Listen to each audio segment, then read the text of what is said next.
Yeah,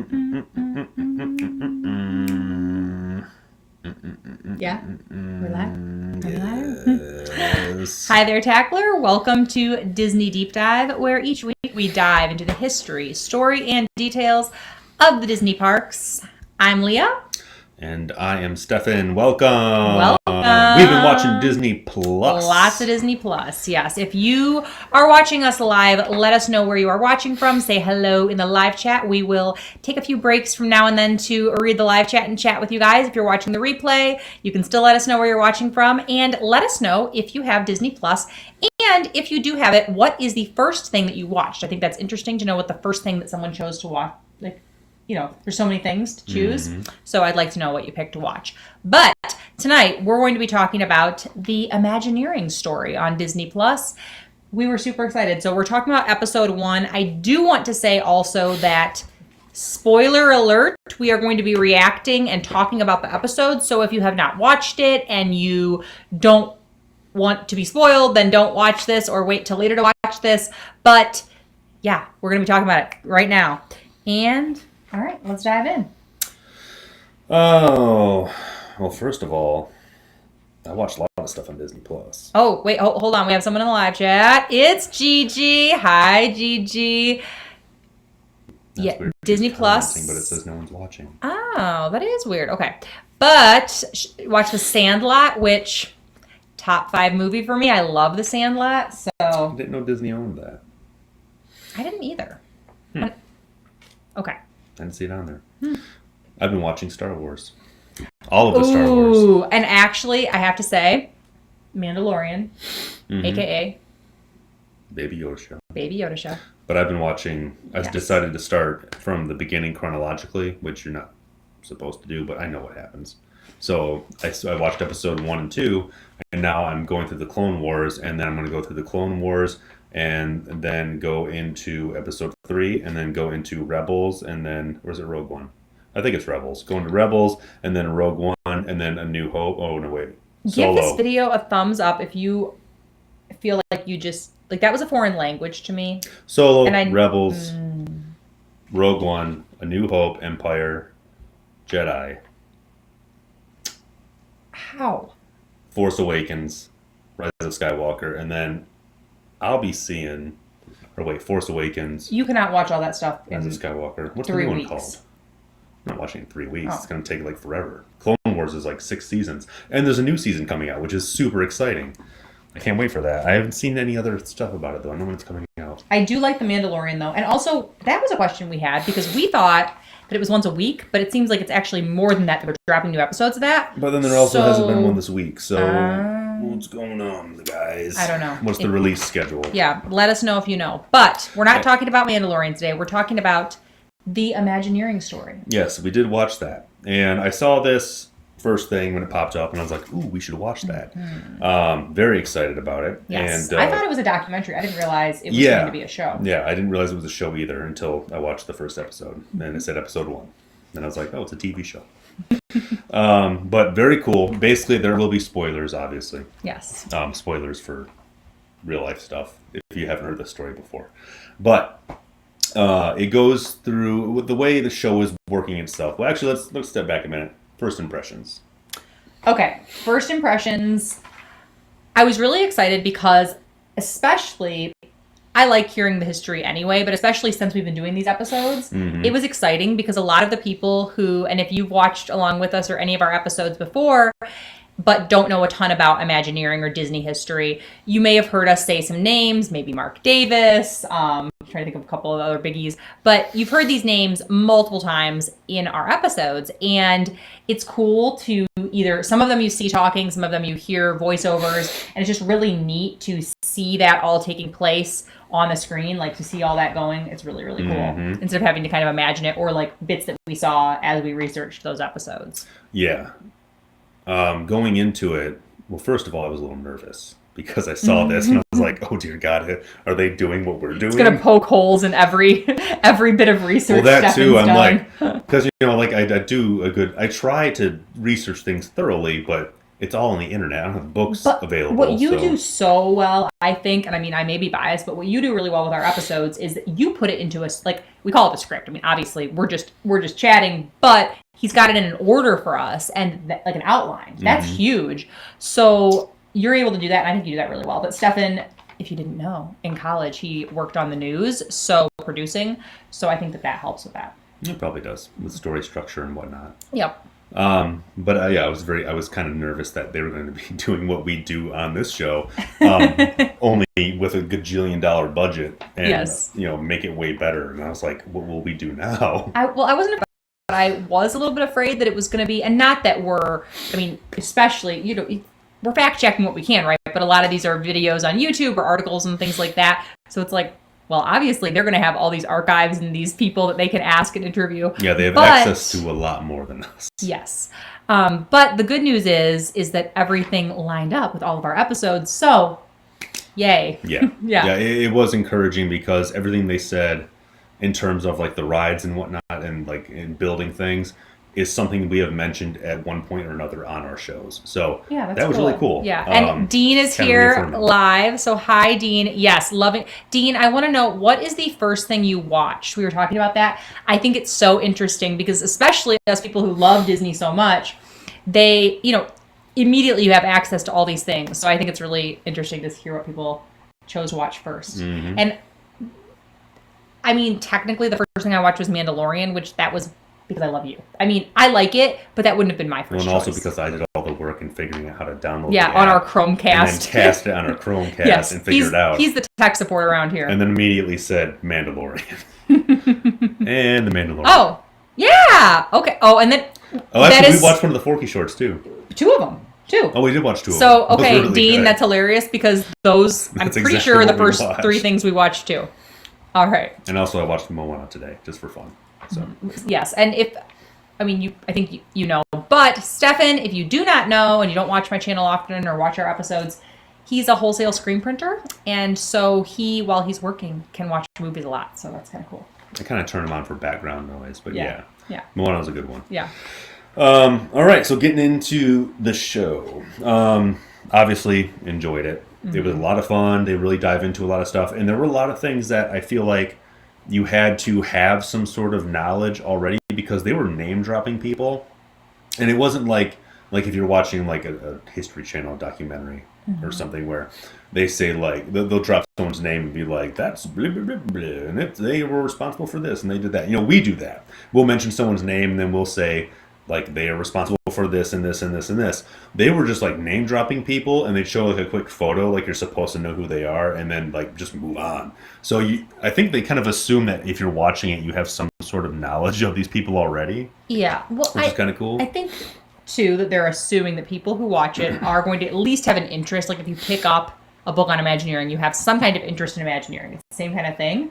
But I will say that even if you don't, which I mean, I'm assuming you do if you're watching Disney Deep Dive on YouTube, but I think that it is it's aesthetically pleasing. It has like a lot of really cool pictures and videos from, the 50s on up. Mm-hmm. And I think that you can get a lot out of it, even if you aren't a mega Disney Imagineering nut. Yeah, so if you haven't watched it, what the show does is it's going through the Imagineer story. It's called, like, the Imagineering Story. The Imagineering Story. Mm-hmm. So it goes through the story from the beginning of Disneyland chronologically to, I'm assuming, today. Like they'll probably move up through, I hope, Galaxy's Edge, because that would be super cool if they talked about all that. But this first episode was a lot of history. So it starts at the beginning of Disneyland and Walt's inception of it and how he kind of came about with the whole Imagineer idea, which was cool because the concept of Disneyland wasn't really something we were ever going to cover, maybe eventually, but as far as it, like how it came into being, it wasn't like one thing we were going to tackle. So seeing this broad overview, because it is like kind of broad strokes. Mm-hmm. So there are like details and stuff. So if you watch it, and it was fun watching it because it's like, oh, we talk about that in our show. We talk about that in our show. But it is definitely broad strokes. But it ties it up with a bow. You get the parts where you hits see the Walt, important stuff. Yeah, you see Walt talking. And to me, like, I love that. And even though I knew that story generally, it's nice because it shows, okay, why did you want to do an amusement park? He talks about how when he would have his time on the weekends with his daughters, that he would take them to a carousel or a merry-go-round, or he would take them out. Mm-hmm. And then when he told Lily and his wife what he wanted to do, she's like, why? Carnivals and those are dirty. Like, the people who work there are rude. Like, why would you want to do that? And he's like, no. Ours won't be like that. Mine won't be like that. And I love that because just speaking of it, like it's like such a visionary, speaking about it like it's already happening. Like it's a thing. It's not, oh, I might do this. I'm going to try to do this. And I thought it was interesting that his first inception, like his first concept of it was like a park. Like not like a Disney park, but like a park, like a small scale place that parents could take their kids to. Mm-hmm. That was just like a really scaled down version. It didn't have all this grandeur. Yeah, like across the street from where he. Yeah. He wanted to build a park, and then the zoning commission was like, "No, we don't want any of that here." So he got angry and left. All right, cheap property in Anaheim, pretty much. Yeah, exactly.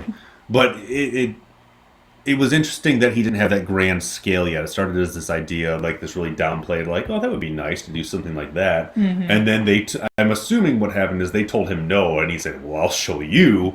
And then I'll build the biggest thing you've ever seen." Which this is really funny because, so I've been really into Enneagram. If you know what your Enneagram is, let us know. I am a 3. Stefan picked too much down the line and he was like very even across the board. So I'm going to make him do the quiz again. But so Walt, I've looked this up and I think that it says he's mostly a 9, but he's definitely like a 3 wing, I think. Or like a 3 is often similar, but a lot of his tendencies I'm like, ooh. Sounds like a 3 to me. Mm-hmm. One of the other interesting things was getting, like when they're talking about him getting into, moving from animation into live action into the parks, was they mentioned, like I didn't realize that the whole reason they started doing all like the live action stuff and the documentaries and whatnot was because of, well, first of all, animation became super expensive like during and after World War II. Mm-hmm. But then also all the labor union disputes just made it like super time, like just it ate up a ton of time and money, and then they decided, okay, let's move away from that. We'll start making some more live action stuff, and then obviously they moved back to it. But I never realized that. I just thought it was just something that they thought, well, let's just make these documentaries. Right. Like you never really think of the reason behind why they make that kind of stuff, but yeah, it's money. Yeah. So the first okay, we got a couple comments in the live chat. Has there ever been anyone quite like Walt who had the right vision and know how to make it happen? So true. And just, the ability to find the right people and the resources. And actually that brings one of my favorite parts about, I think 15 minutes in is when they're talking about the main people who, when they were first putting Disneyland together, were working and how it was this crazy mix of different personalities and people had different skills. And even though it maybe wasn't, there were a lot of people who were pretty out there. So even if it wasn't what you would see in a situation like that today, or like you would picture in a setting like that, it worked. And they had the right people with the right quirks and the right creativity and the right kind of minds all working together. Yeah, I think one important thing they say is that initially Walt hired architects to design all this stuff because of course you will. They're designing buildings and things, but they designed it in the way an architect would, and they all designed everything in the way an architect would, which I understand to a point, which is they're going to make it the most efficient way. They're going to make it like, well, no, we could do that, but that's way too difficult. We'll do it this way. This is easier. But you lose things in the process of that. So by bringing in all of these art directors to design everything, they don't have this architect background. So they just design whatever they want. Mm-hmm. And then they say, okay, figure it out. He's an art director. I'm an art director of myself. His own company now. But he was an art director at his previous 9-to-5 before entrepreneur. But I get that to a point too, because if I'm designing a shirt and someone says, because I'm kind of in that little box too, because if someone comes in and they're like, oh, well, we want to have this and this and this and this, like my first go-to is going to be like, ooh, dial it back a little bit. Let's do maybe this and we'll do this, because the end result is it's going to be easier to create and reproduce in a large scale. But then you also do kind of lose stuff in the interim because you're chopping things away that maybe make it easier, but then the end result isn't the same. So, setting the precedent of having these people who are not architects, who don't have a background. I mean, a lot of these guys didn't go to college. college. You know, they were all they're high school graduates. And you know, this is the 50s. Yeah, it's a time and place also, but a lot of them, they don't have a background in anything other than like art and, you know, making movies. And that's how they approached it. And, you know, that's how they still treat it to this day. And I think that's why you get the things that you get from them. Yeah. And it's, you know, on display in full force in this documentary. Yes. So that's the first, probably third of this episode is them talking all about that first, just the creation of Disneyland and what they had to go through to do that, what they wanted. And then they, one neat thing to mention is how it's made, and a lot of people know this, but like with spokes coming off. So a wheel with spokes. So you have the center of the park. And there's at one point, a guy, I can't remember his name, but he mentions like, you know, oh, it works great in Paris. And I was so glad he said that, because for so long I've looked at that and been like, oh, it's just like how Paris is. That's interesting. Because I don't know. I know nothing about city planning. I don't know anything about how to design this kind of stuff. But to have them lay it out and then make that connection, I was like, oh, okay, that makes a lot of sense. Yeah. Of how it basically is like, you know, it's a way to direct people, keep people moving, and then have like a thing for them to move towards. Right. So that they can keep going to it. Yeah. So in each land, there's one main thing. So obviously the most famous thing that people are beaconing towards is the castle. But each land has its own thing that was kind of guiding people along to keep the crowds moving, to keep the flow going. Mm-hmm. Also, I'm a little stuffy, so yes. If I sound funny or if I keep rubbing my nose, that's why. Yes. And also, I did want to note that next week is Thanksgiving. We will not be live at this time. But we will update you when we are going to live stream. So, yes. So one other thing that this show does that is awesome is you get like powerhouse interviews from people. I mean, you know, it's something we could never do as far as like getting this inside information. Never say never. I mean, because you've got interviews from like people like John Hench and Exitensio and Bob Gurr, and Harriet Burns, Dick Nunez.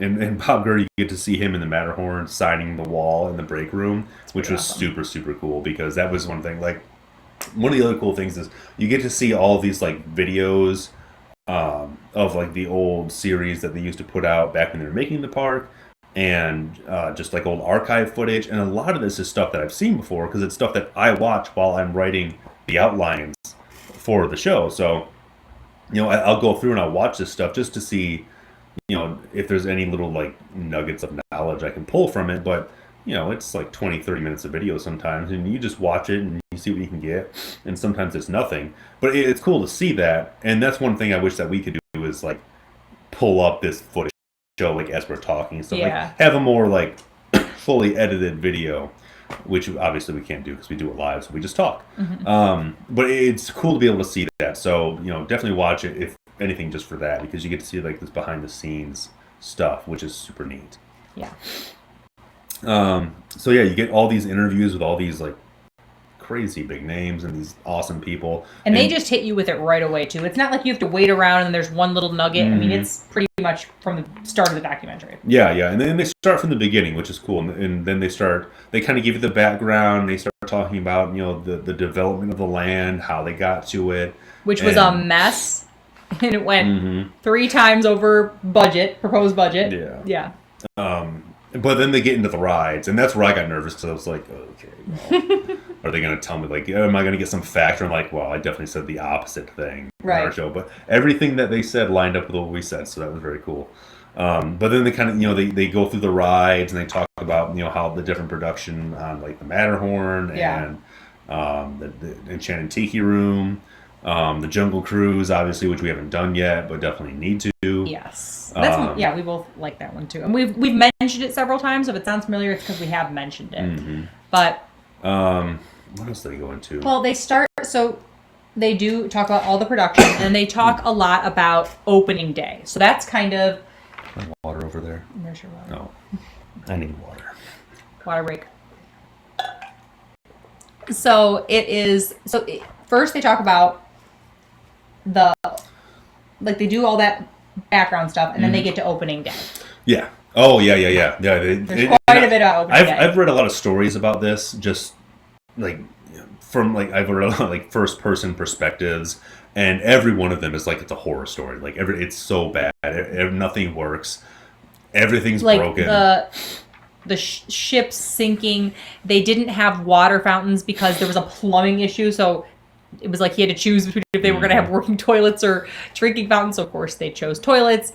I mean, it's a line in Jurassic Park. They literally say when Disneyland first opened, nothing worked. Yeah. And it's true, nothing worked. Like everything was broken, everything kept breaking. It was a disaster. But the way they frame it in here is they tell you the facts. They're like, yeah, it was horrible. And then they're talking to, I think, Dick Nunes at one point, and they're like, and he's like, I could tell you a million horror stories, but somehow we figured it out and we just kept going. Mm-hmm. And that I think is a really good lesson learned kind of point, like a big takeaway, because especially for me, because like when I first started the screen printing business, I messed up a lot. Like I had a lot of issues and I had so many problems, and it was like the first 7 jobs I did were just garbage, and like I had so many issues, and it was like, okay, we'll just keep moving forward. And that, before I even knew that was a Walt Disney quote, was my motto, because it's like, what else are you going to do? Just keep moving forward. Mm-hmm. It doesn't matter, just keep going. But I mean, in this situation, because when you look at like Walt going into this, he was an animator, a producer, a director. He was all these things. He was not a theme park, I don't know what you call it, manager. Right. Well, he didn't do any kind of like, there's people like, well, we talk about architects, but like, city planners, developers, any of those. Yeah, he had no background. This is his first time doing it, and they open and everything breaks and goes wrong. He very well could have just looked at the entire situation and said, well, I obviously have no idea what I'm doing here. Right. Nothing's working. I should just give up. And I think a common misconception is people are like, oh, well, he was able to do that because he's Walt, he has all this money. First of all, the Disney company, I mean, it was successful at this point, but it was not the mega super, company that it is today. And it also was, he took out his, his own loans, life insurance, all of these things to keep funding it and funding it and funding it. So he had a ton riding on this, both professionally with the company and all the people who he employed, but also with his own money. So it was, so maybe the lesson there is invest everything you have into it so that you can't back out no matter what. We're not giving financial advice here, but business advice. I like that too, though, because for me, it's kind of that messy action thing. I always say I'm a recovering perfectionist, and I've been the most successful in my business and just personally too when I take messy actions, like go for things, say yes, go out there and try things. And so I think that that's something that he did. Like, it's like done is better than perfect, you better to get, B minus has changed lives. Yeah, so I don't know, I think the takeaway with it is like, you're going to screw up a lot, but if it's something you want to do, just keep doing it, and eventually you get better. Yes. If you're trying, you'll get better. And in the live chat, Gigi said that reminded me of in Meet the Robinsons, the end message, keep moving forward. Mm-hmm. Yeah, we love that movie and we love that part. It's really good. Oddly one of my favorite movies, which I didn't expect it to be at all, but it is. So what else happens in the show? I thought it was interesting that there were so many naysayers initially. Like, I didn't realize that theme park culture at the time was like dying. Like they say that theme parks were failing all over the U.S. and it wasn't a lucrative thing to get into, which is, it tells you a lot about Walt's mindset, because it wasn't a moneymaker. It wasn't like he looked at this and went, oh, this is a golden opportunity, because they weren't making any money in these. They were failing. So, but he looks at it from the perspective of like, this is something I want to do, and I have a vision, and we're moving forward with this. And they did it, and they opened it. So, right. And still with that high standard that he always had, like, we're going to do this, but we're going to do this the Disney way. We're going to do this my way. Mm-hmm. We're going to, it's not going to be like when you go to any other carnival or any other thing. It's going to be to clean, a Disney standard. People are going to be friendly. It's going to be perfect. A dream world. What else did I write down here?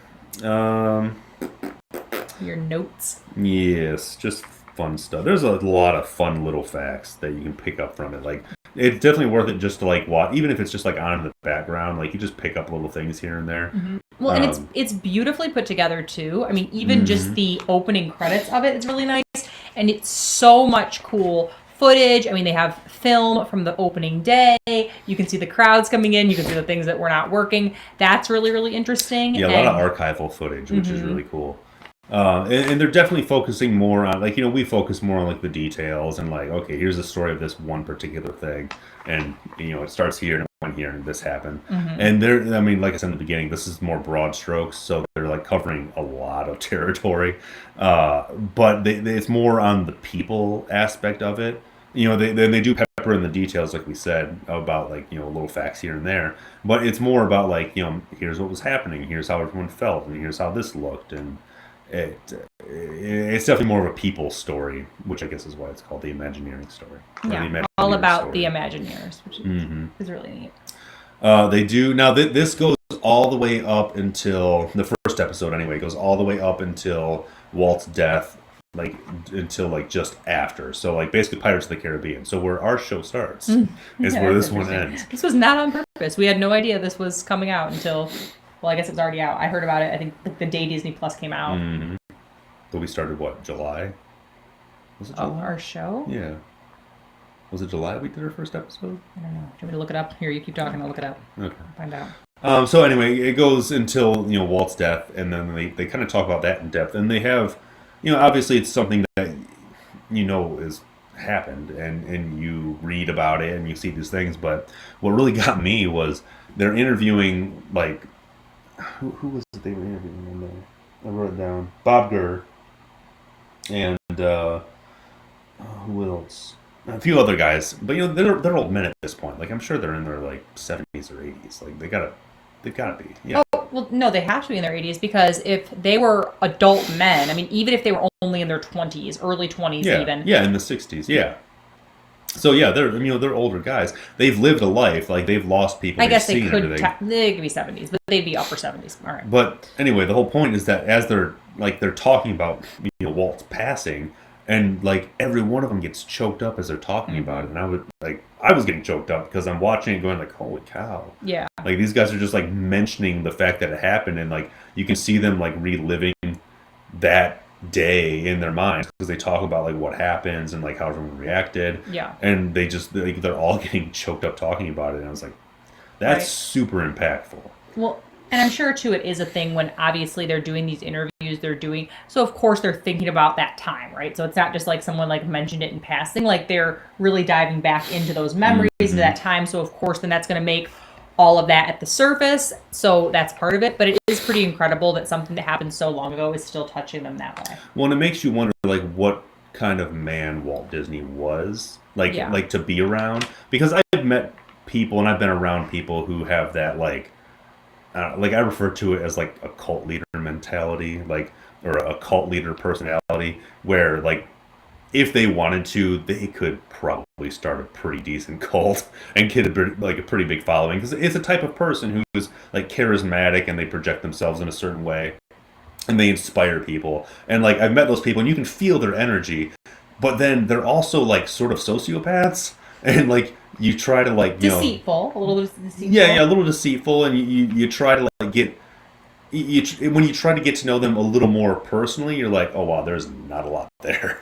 You're just this person who can has this ability, but you try to talk to this guy, and there's not a whole lot there. But because, and the point is that I meet these people, and I can't imagine that if any one of them passed away. Obviously it's a sad thing anytime anyone dies, but if any one of them were to 70 years from now, or 50 years from now, I'm not going to be teary-eyed about it. Because they don't have that kind of impact. So what kind of person is it who has that kind of impact, where they inspire you, they give you all this energy, and they fill you up with this this drive to do something, but then they also there's a deeper connection there, where it's I like this guy, and I like him being around, or her, whoever, and I like having them in my life. Because those people I can, the ones I've met, I'm just I can take you or leave you. I think that, so I think the difference between him and a sociopath, whatever, I don't know. The people I've met. But who are you hanging out with?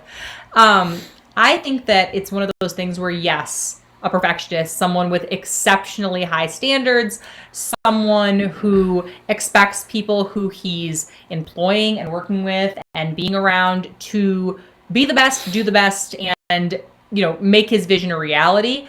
But I think it's that he's then also there to support them along the way. So it's not like the parent who says, you failed, you better pass next time. It's like the parent who's like, okay, you failed, how can we make this work? And I think there's a big difference there, because it's someone like you feel that support from them versus you're just like shaming them and then well, you better do it. Yeah, it's a whole different level of person. I've definitely never met anyone like that, like ever. So it'll be interesting if I ever do, because it would be nice to like have someone like that, in your life. But I have not found that person. So yeah, they go up till Walt dies, and then they kind of like leave it on a cliffhanger where it's like, okay, what do we do now? Yeah. Which it's something we've talked about before. We've touched on it, so we know what they do because we've gone past this point. But I'm really excited to see the rest of them. And to see how far they go, like how many episodes they're going to have. It would be cool if they went all the way to Galaxy's Edge. That would be really neat. Yeah, if they went to today, because I think once you get to that point, it's going to be more, like once they get past the history of it all and like telling like, the opening of Disney World and, developing the rides and things through that, I think we're going to get more into like more technical stuff, into like more of the, where you just get like little facts and stuff, and like here's how we made this. Well, and here's how this was made. They showed like little models, and they showed it, but they didn't get into like this is how they did that, and this is how they did these things. So I don't think they're gonna do that just because it's called the Imagineering Story. So it's probably gonna be like it's gonna follow the same narrative of like here's how this developed, and now we have this, and this happened because this. But it'll be cool to see all the people, like because people who have that job, which I think is such an incredible dream job. Any of them are fascinating to me. Yeah, Tony Baxter was in it. Who else? There was just so many people they were interviewing. Alice Davis was in it. They're interviewing her again, talking to her. I thought it was interesting how some of them were on camera, talking to camera, and then some of them it was voiced over. Yeah, actually, that reminds me. Who was it? Mary Blair. That's someone who I want to find. I know there's a few art books out, but I'd heard that name before, but I didn't realize what she had done. And she was like one of the concept artists for like a lot of movies. So you can see a lot of like in the documentary, they show a lot of like her like concept art for like Sleeping Beauty and Cinderella and stuff like that. But it's really, really cool. And she did like all of the color work and everything for beautiful. Small World Shirts Co. It's a that's our shop. Which we hijacked, but it's she did all like the work for that and everything, and it's just really, really cool looking. Inspired by. Yes. But I would like to get one of those art books that just has like a big collection of all her art, because that stuff looks really cool. We both really like that, like those cool coffee table books, Disney books. If you have suggestions, let us know. We would love to check them out, because that's something we both really think is fun, and our kids like it too, actually. Yeah, it's just fun to look at. It's good to have that like inspiring stuff, and that's one other thing that's really cool about the show is that you get this behind the scenes look at like the workshops and the spaces where they work. Like obviously in the past, but you see some recent stuff that's just kind of like clips and stuff. But I always like looking at like work. Like I like seeing like behind the scenes like in the workshop, and I like seeing people's like workspaces and like the spot, like the places where they get creative and stuff, and seeing like what they have around them to inspire them and how they work and keep things organized. Like that's just fun for me. Like I'll go down a rabbit hole on Instagram just looking at like different people's art spaces. People love seeing what YouTubers use, or people love seeing like if someone's doing a live stream, or if someone's doing a webinar, or like if someone's got an art space. People like to see that. It makes sense, because it's like, oh hey, like what could I borrow from that's going to work with me, my time, my space, my budget, whatever it is. Yeah. It's just I like it's inspiring preferences to look at. Absolutely. So would you recommend this show?